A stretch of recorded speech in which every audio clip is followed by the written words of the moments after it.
Hey Bags, it's Jade. Welcome to a Valheim's news video. Today we're going to be taking a look at more concept art being shown off about potentially what the Ashlands may look like and particularly the dungeons. Also, it looks like you're going to be able to wear your hair underneath your helmets, or at least your hair will now be able to be seen underneath your helmets. So leave a like if you want more Valheim content. Make sure you are subscribed and let's go. So I got up about half an hour ago. These are the concept art pictures we've got so far. They're pretty basic at the moment, but they give you a sense of an idea about what potentially we might see.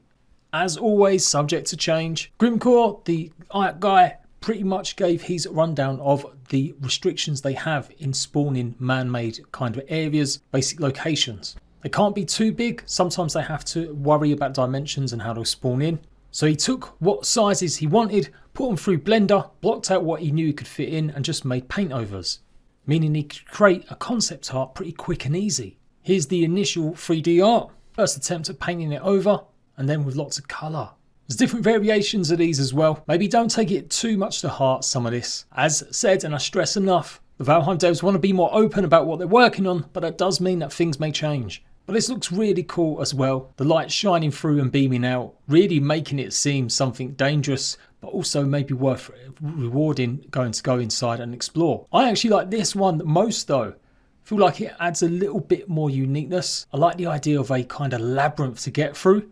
I'm really hoping they lean into that a bit more. We already see it in the door structures when you go into the Mistlands, particularly, spoilers, when you go up to the final boss. It'd be so cool if there was like proper labyrinths that we had to get through before we could even get into the centre. Maybe not fighting minotaurs, but certainly be cool if there was some big ass monsters in here to fight.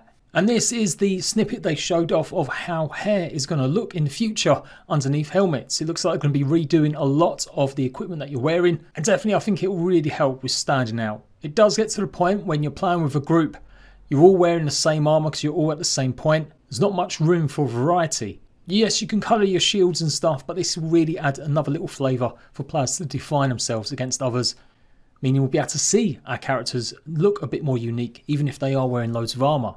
So Jonathan Smars, the programmer, is working on this now, and it's going to be handing it off to Lisa, the 3D artist at Valheim. If you don't know already, I do believe I mentioned this last time, they are going to allow you to change your hair in the future. Looks like they're going to be adding some sort of vanity table or some sort of item that will allow you to do so. No longer having to use cheat commands to do it, there will be a way to customise your character once you've begun a game. Also, in case you're wondering, looks like beards are going to be able to be changed in the future too, or at least show through different types of armour.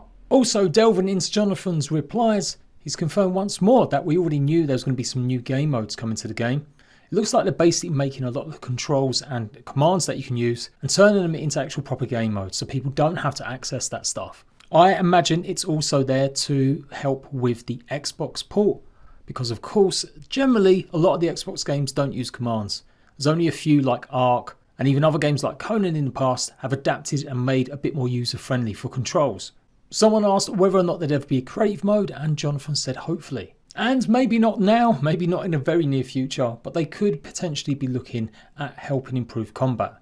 I've got to say, it is one of the kind of Valheim's weak points in terms of sometimes the combat. When you're using a weapon, if a creature is half an inch above you, you generally can't do too much damage to him using your normal swings. And in big biomes like the Mistlands where verticality is a big deal, not to mention just hills and mountains in other biomes, it becomes a real pain in the butt trying to kill something sometimes. You do have to be quite particular, especially with something like the Adgar.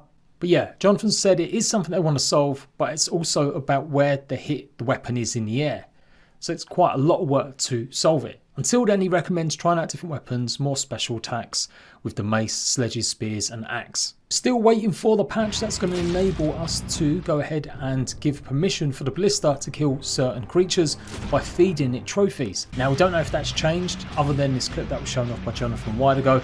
But it does look like it's going to be incoming soon. If not this week, I imagine next week. And Robin guessed correctly, yes, you are waiting for me to do the video. I'm working as fast as I can. Maybe someone needs to give me some of this concept art a little bit earlier, and then I could have one ready for you, Your Highness. And just a little FYI, there is an Xbox event tonight and I've seen a lot of speculation about certain games being shown, including Ark 2 and others. There also is a bit of speculation that people are expecting maybe Valheim to be shown off as it's going to be an Xbox exclusive. I don't think so. I will be live streaming this tonight talking about games and mostly Ark. But they've been very clear in the 4 games they're going to be showing off, which are brand new ones or big updates for some games. And it is mostly first party games that they're showing off at this Xboxer event. Maybe there's an outside chance. It's about 45 minutes long, so the potentially we could see a sizzle reel. But I don't think we're going to get a release date for Valheim in this video. I think that will go through to Iron Gate to announce themselves. And that will be big support by Games Pass on a separate date. I know a lot of you guys are really eager to get Valheim on console soon. I am too, obviously. But no, there's been no fresh news about when we're going to see that, other than the old adage that it's going to be early spring. And that's it. I'm done. I'll see you guys for more Valheim live streams. Come check me out. I've been streaming pretty much 3 or 4 times a week. Been running through on my Valbagger server, slightly modded with a few quality of life. I've just been having fun getting to grips with Valheim. This will be our second run in the last few months. Did one just before the release of Mistlands and then including the Mistlands with it. And we're just about to start going to kill Yagaloth and take on the Mistlands once more. So until next time, rat bags, laters.